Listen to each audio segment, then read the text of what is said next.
know the paint comes off you guys, but it's always better to have a nice new pallet. So we sand the undercoat, we shoot them one time, and while that's drying, we go ahead and take the chain, drop them on some plywood, and then drag them with the machine around.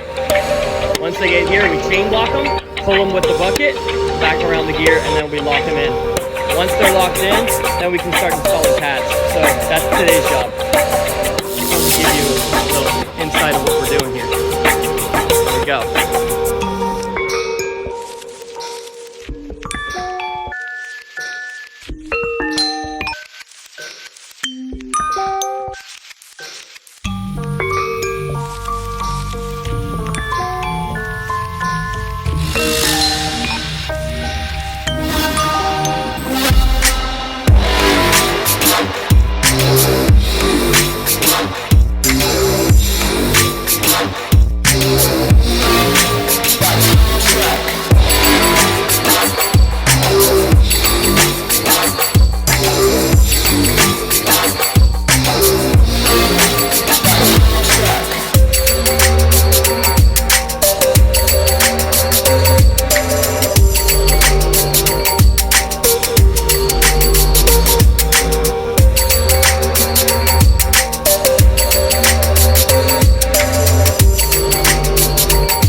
Track is completely on. The pin has been driven in.